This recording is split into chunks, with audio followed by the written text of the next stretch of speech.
Channel को subscribe करने के लिए सब्सक्राइब का बटन दबाएं और हाँ, घंटी बजाना ना भूलें।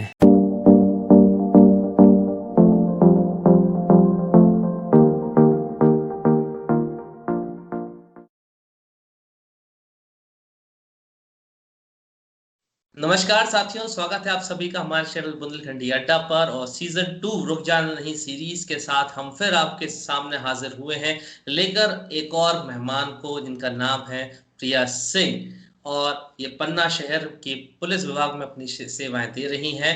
बहुत बहुत स्वागत है प्रिया जी आपका हमारे शो बुंदेलखंडी अड्डा के रुक जाना नहीं सेगमेंट सीजन 2 में। धन्यवाद सर। सबसे पहले प्रिया जी, इस सीरीज के मुताबिक रुक जाना नहीं है, थमना नहीं है, यही चीज लोगों को आपके जीवन से रूबरू कराने की कोशिश है हमारी। तो सबसे पहले आज के इस बातचीत की शुरुआत में करना चाहूंगा आपके वर्तमान से कि आप क्या है इस समय, कहाँ है और क्या कर रहे हैं, हमारे प्लीज दर्शकों को जरूर बताइए। सभी दोस्तों को मेरा नमस्कार। मैं अभी प्रेजेंट में पन्ना में SP as a constable SP office में जॉब कर रही हूँ। मैं as a computer operator job कर रही हूँ, जबकि मेरी वो फील्ड नहीं है, मेरी तो जीडी में है जहाँ पे हमें फील्ड वर्क करना होता है। बट रिसेंटली मेरी अभी पन्ना एसपी ऑफिस में पोस्टिंग है और वहाँ पे मैं एज अ कंप्यूटर वर्क काम कर रही हूँ। जी, मतलब आपकी ये कह सकते हैं एक डेप्यूटेशन पर पोस्टिंग है। एज पर रिक्वायरमेंट पुलिस विभाग ने आपको वहां पर रखा हुआ है कुछ समय के लिए, अन्यथा आप फील्ड पर रहने वाले कर्मचारी हैं। हाँ, मैं फील्ड पे, हमारा प्रॉपर वर्क जो रहता है वो फील्ड पे रहता है। मतलब मोस्टली हमें थानों में भेजा जाता है जहाँ पे हम प्रॉपर फील्ड वर्क करते हैं, पब्लिक के लिए कुछ करते हैं। कुछ भी होता है, अगर पब्लिक में कुछ भी इश्यूज होते हैं, कहीं पे गर्ल्स को इश्यूज हैं, तो हमें वहां पे मोस्टली लेके जाया जैसा जाता कि है। आपने कहा कि आप अभी आरक्षक के पद पर हैं, कांस्टेबल के हाँ, पद पर हैं, और आपकी पढ़ाई कहीं ना कहीं इंजीनियरिंग से हुई है। हाँ। इंजीनियरिंग से पढ़ाई करना और उस दौरान इस बात के लिए अपने दिमाग को, मन को तैयार करना कि मुझे पुलिस सेवा में जाना है, ये कैसे हुआ? फर्स्ट तो मैंने, मतलब जब हम मेरी 12th कंप्लीट हुआ था उसके बाद यही था कि अब मुझे क्या करना चाहिए। तो बस ये था कि मुझे बीई करनी है, उसके बाद अगर हो जाएगा तो प्राइवेट सेक्टर में जाएंगे। बट कहीं ना कहीं मेरे फादर फोर्स से रिलेटेड थे, वो आर्मी ऑफिसर थे, सूबेदार मेजर से रिटायर्ड हैं वो अभी। तो कहीं ना कहीं ये भी था कि अगर फोर्स में जॉब मिल जाएगी तो मैं वो भी कर लूंगी। तो फिर घर से भी कोई ऐसा था नहीं कि मना कर दिया जाएगा कि नहीं ये प्राइवेट में जाओ या फिर बीई से रिलेटेड जॉब करो। तो मैंने ऐसे ही, मेरा पास आउट हुआ, उसके बाद मैंने कंपटीशन की प्रिपरेशन की कि अगर प्राइवेट में ना जाके मैं पब्लिक सेक्टर में चली जाती हूँ तो अच्छा हो जाएगा मिले। तो फिर मैंने फोर्स को ज्वाइन करा। जी, मतलब कहीं ना कहीं फादर का एक जो व्यक्तित्व था उसका बहुत बड़ा असर था आपके ऊपर कि हाँ। मुझे सेवा में ही जाना है, फोर्स में ही रहना है, चाहे वो हाँ। आर्मी मिले, चाहे वो पुलिस मिले, कुछ भी हाँ। ऐसा जो पब्लिक के लिए डायरेक्ट सेवा से जुड़ा रह सके। आपने जैसे अभी बड़ी आसानी से कह दिया दो ही लाइनों में कि बी करी, देन उसके बाद कंपटीशन की तैयारी करी और कांस्टेबल में हो गया और अब मैं पुलिस सेवा में आ गई। क्या हाँ। इन्हीं 3 लाइनों की तरह आसान था ये सफर? नहीं नहीं, इतना आसान नहीं था। 4 साल पहले बीई में किया, उसके बाद आफ्टर बीई, जब बीई कंप्लीट हो गया, जो बीच में ड्यूरेशन मिला था, कॉलेज में कैंपस नहीं, कुछ भी नहीं हुआ कॉलेज में। तो वो बीच का जो ड्यूरेशन था वो बहुत ही ज्यादा टफ था कि अब भी क्या करें, फ्यूचर की क्या प्लानिंग है। और मैं मोस्टली गर्ल्स हूँ, तो ऐसा कोई प्रेशर नहीं था कि अब कुछ नहीं हो सकता, तो लड़की है तो शादी कर दी जाएगी। हम्म। फैमिली का सपोर्ट कहीं ना कहीं था मेरे ऊपर, तो वो था। फिर भी मैंने बहुत मेहनत की है। उसके बाद मैंने बहुत से ट्राई किए, कंपनीज में ट्राई किया। फिर कहीं कुछ फ्यू मंथ्स बाद मैंने ट्राई किया कि अब कंपटीशन में जाना चाहिए। तो कंपटीशन में भी फर्स्ट टाइम में नहीं हुआ था ये कि फर्स्ट टाइम में ही मुझे पुलिस की जॉब मिल गई हो। मैंने उसके लिए बहुत ट्राई किया था, कम से कम 4 से 5 बार एग्जाम फेस किए हैं, तब जाके मुझे ये मिला है। तो वो बीच का जो ड्यूरेशन था वो बहुत टफ था, उसके बाद मुझे ये जॉब मिली थी। जी, मैं उसी बीच के ड्यूरेशन पर आना चाहूँगा। जनरली जैसा कि आपने कहा, इंजीनियरिंग जब 12th के बाद करने का डिसीजन लिया तो दिमाग में ये था कि इंजीनियरिंग कर लोगे, अच्छी जॉब मिल जाएगी। सडनली आपकी इंजीनियरिंग कंप्लीट होती है। अगर मैं सालों के समय अंतराल को अगर मैं बांटना शुरू करूं, तो आपकी बीई कंप्लीट होती है सन 2014 में, हाँ। शायद, अगर मैं गलत नहीं हूँ, जैसा हाँ। कि हमारी टीम को जानकारी मिली। साल हाँ 2014 में आपकी बीई कंप्लीट होती है। सडनली जो ख्वाब 2010 में 12वीं के बाद देखे थे कि इंजीनियरिंग कर लेंगे तो जॉब हाथ में हाँ। होगी, वो सारे हम्म। ख्वाब चकनाचूर हो जाते हैं। जैसा कि आपने बताया, कोई कैंपस नहीं, कोई जॉब नहीं था। हाँ कोई जॉब नहीं। उसके बाद खुद को कैसे सडनली तैयार करना कि यार अब जो कुछ करना है खुद ने करना है, क्योंकि अभी तो कुछ हुआ नहीं। हाँ, वो जो बीच का टाइम मुझे मिला था, उसमें ये था कि अब क्या जाए। पहले तो कुछ टाइम तक यही मतलब सोचने में ही टाइम चला गया कि अरे क्या करेंगे, कहाँ जाएंगे। कुछ टाइम 1 मंथ, 2 मंथ, 3 मंथ निकल गए। फिर कुछ मंथ्स के बाद मेरी एक फ्रेंड से बात हुई थी। उसने बताया कि अपन इंदौर मूव करते हैं। हम लोगों ने इंदौर मूव किया था। वहां पे गए, बहुत सी कंपनियों में। मोस्टली क्या होता था, इंदौर में शेयर मार्केटिंग की जॉब मिलती थी हमें। तो अब मुझे समझ नहीं आया, तो मैंने उसको स्विच किया, वहीं पे बंद किया, और मैं वापस रिटर्न सागर आ गई।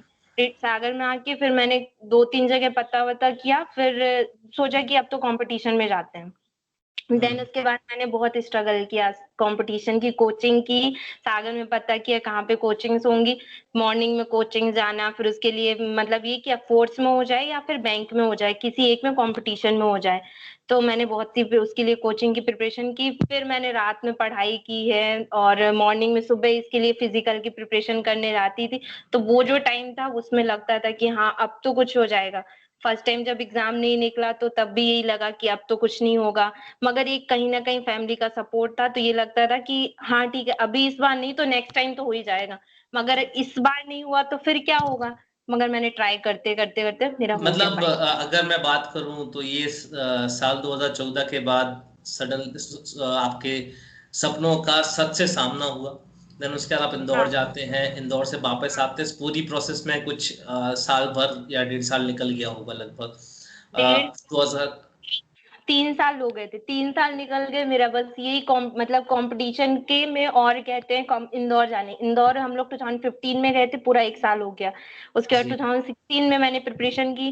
2017 में कुछ नहीं हुआ, 16 में नहीं हुआ, 17 18th में मेरा रिसेंटली फिर मुझे जॉब मिली थी। तो बीच में जो 3 साल का ड्यूरेशन था, उसमें तो कभी कभी ऐसा लगता था पता नहीं फ्यूचर में जॉब मिलेगी भी या नहीं भी मिलेगी। फिर भी जी। मैंने हार नहीं मानी, और प्रिपरेशन की। प्रिपरेशन करते करते फाइनली 2018 में मुझे जॉब मिल गई पुलिस में, और मैंने ज्वाइन अ, कर ली। जी, प्रिया जी, अगर मैं बात करता हूँ इन 3 सालों की समय की, क्योंकि मैं बार बार जोर इसलिए दे रहा हूँ इन 3 सालों के समय को, या आपकी पढ़ाई के बाद से लेकर आपकी सर्विसेज में आने से पहले तक के समय को, क्योंकि यही वो समय होता है जब बहुत से यंगस्टर्स टूट जाते हैं, हाँ। उम्मीद हार जाते हैं, कोशिश करना बंद कर देते हैं, रुक जाते हैं, थम जाते हैं। अ, हम्म। इन 3 सालों में आपने ऐसा कहा कि फैमिली का बहुत सपोर्ट था। चलिए, अच्छी बात है, फैमिली का सपोर्ट था। लेकिन कहीं ना कहीं सोसाइटी होता है, एक फैक्टर बहुत बड़ा होता है, समाज हमारा। एक हम्म। दूसरे होते हैं रिश्तेदार नाम के जीव हमारे हम्म। जीवन में, जो हमें जो है याद दिलाते रहते हैं कि हाँ अरे तुम हर एक दिन जो है तुम्हारी उम्र बढ़ रही है, तुम्हारी हाँ। जिंदगी में तुम कुछ नहीं कर पा रहे हो। और हम्म। उनको बड़ी चिंता होती है। उन्हें उन्हें ऐसा लगता है जैसे उन्हें हमारे माँ बाप या हमें हमारे खुद से भी उन्हें हमारी ज्यादा चिंता होती है। मतलब इतनी हाँ चिंता तो हम भी खुद की नहीं करते।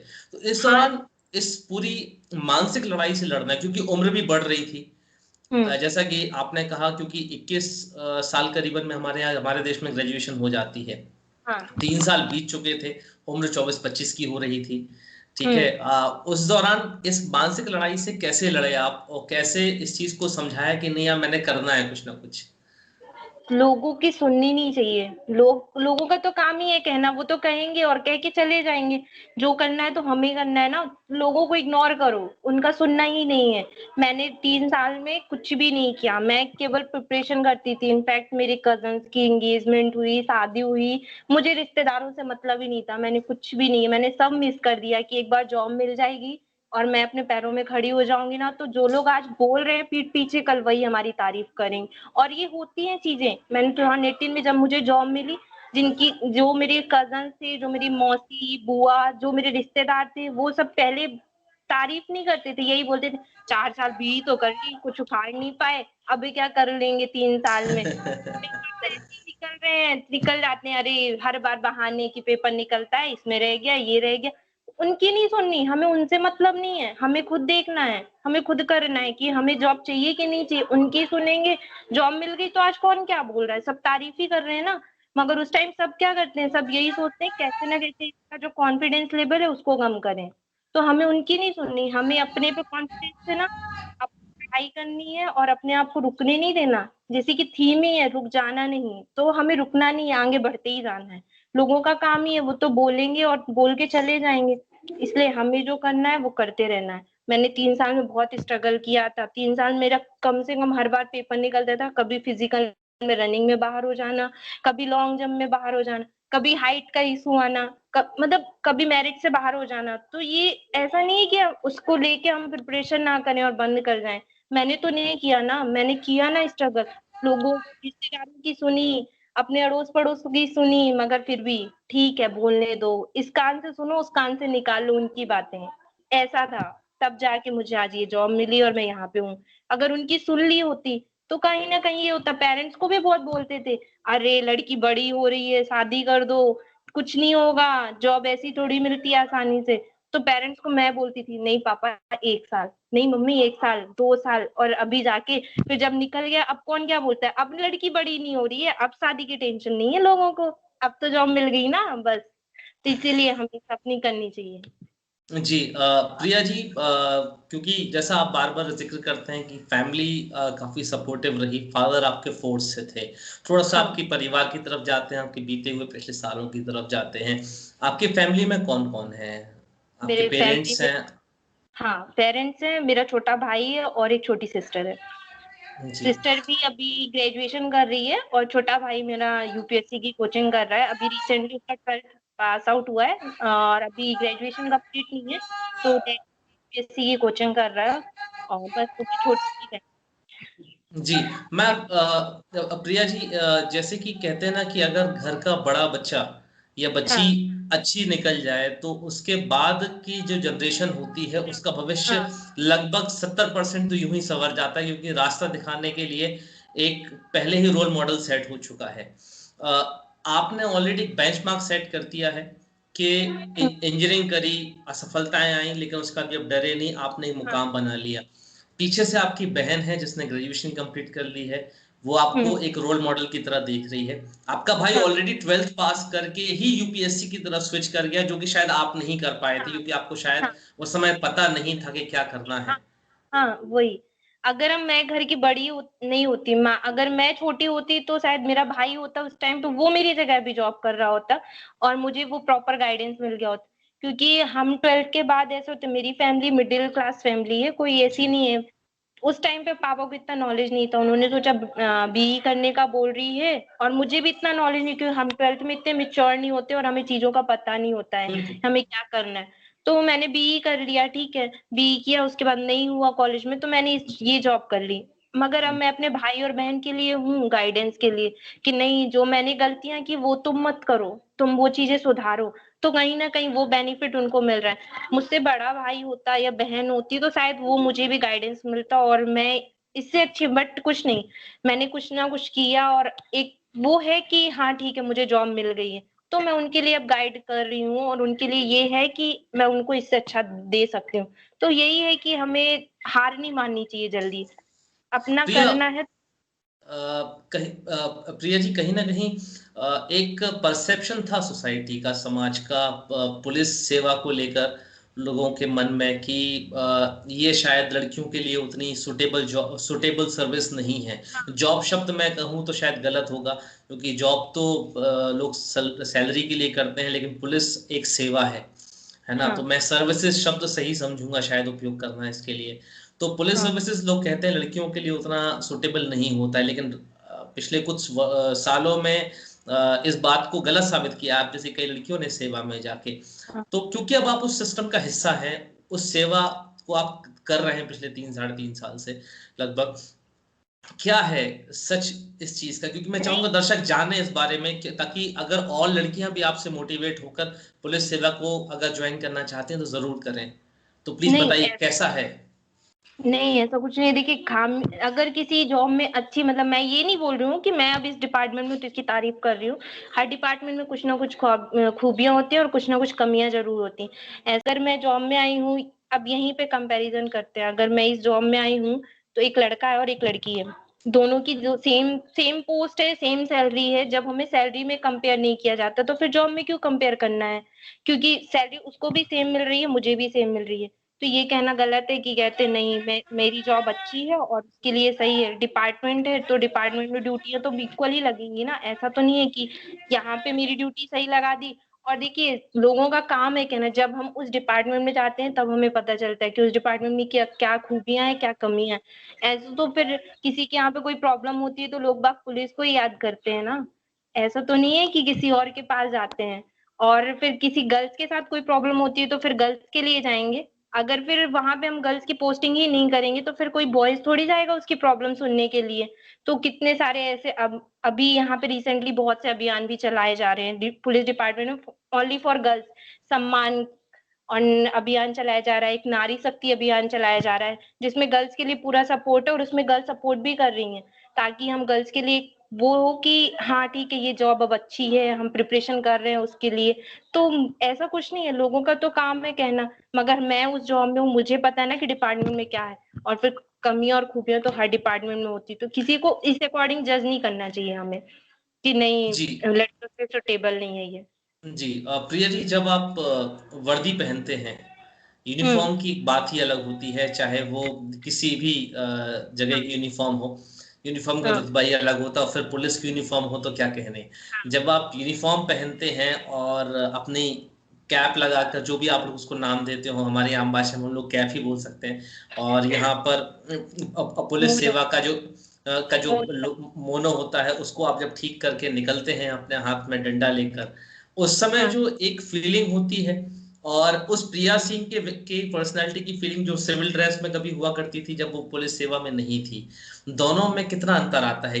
गर्व और महसूस होता है उस यूनिफॉर्म को पहनकर। हाँ बहुत ज्यादा, क्योंकि जब हम आप नॉर्मल ड्रेस में रहेंगे, आप मार्केट में जा रहे हैं, कोई पब्लिक आप पे ध्यान नहीं देगी। यहीं पे ही समझ में आ जाता है। अगर आप वर्दी में हैं और आप उसी गली से जा रहे हैं, सेम सेम वहीं पे इतना बड़ा डिफरेंस, लोग बाग देखेंगे अरे मैडम जा रही है, मैडम जा रही है, साइड हो जाओ, साइड हो। वहीं पे ऐसा लगता लोग है नहीं इज्जत कुछ। देते हैं। हाँ कुछ तो बात है ना, इस वर्दी की बात है ना, तभी तो यहाँ तक आए हैं। और आप अगर नॉर्मल कपड़े में जाओ, मैं भले ही पुलिस में हूँ और अगर नॉर्मल जा रही हूँ, कोई ध्यान नहीं देगा, सबको ये नॉर्मल लड़की जा रही है। वही चीज अगर मैं वर्दी में जा रही हूँ तो सब बोलेंगे अरे मैडम जा रही है। तब वहां लगता है नहीं बात तो है, दम तो है वर्दी में। इसीलिए वर्दी तो में। सब रिस्पेक्ट करते हैं। और फिर नहीं बहुत ज्यादा तब लगता है कि हाँ सही बात है, हम नॉर्मल पब्लिक से और आम जनता से बहुत अलग हैं। अलग ही पहचान है, अलग है सब कुछ। तब वहां पे लगता है कि नहीं नहीं बात तो है, कुछ तो है जी। उस टाइम। कहीं ना कहीं यहाँ तक पहुंचने का जो सफर था वो बहुत ही अ, कहा जाए संघर्ष से भरा रहा। हाँ।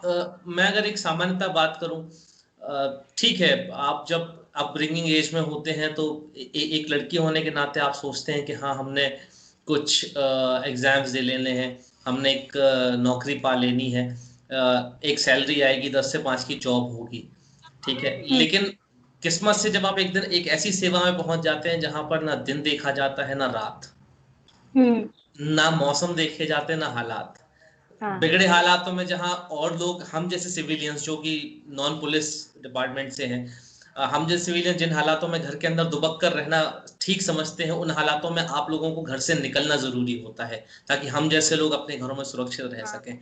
उस दौरान खुद को कैसे अब आगे ले जाते हैं या ले जाएंगे कि हाँ ये मेरा काम है, ये मेरा फर्ज है, और इसी के साथ मुझे जीना है, क्योंकि अगर आप हैं तो हम जैसे लोग सुरक्षित हैं। हाँ वो मतलब कहीं ना कहीं जब स्टार्टिंग में मैंने ये ज्वाइन किया था तब कहीं ना कहीं ये डर था कि रात की ड्यूटी होगी तो कैसे करेंगे हम लोग। मतलब मैं खुद की पहले अपनी खुद की तो एक सेफ्टी कर लूं तब तो लोगों की सेफ्टी कर पाएंगे। मगर डिपार्टमेंट में आके हमें एक माइंड सेट हो जाता है, डिपार्टमेंट नहीं हमारे ही उसमें तो ये सो रहे हैं सब, तो हमें कहीं ना कहीं उनकी देखभाल करनी है।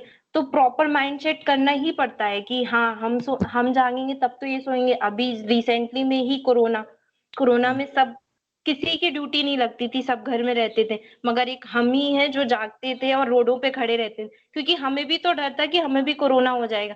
मगर हमारा माइंड सेट था नहीं, अगर हम जागेंगे हम बाहर रहेंगे तभी तो लोग सुरक्षित रहेंगे।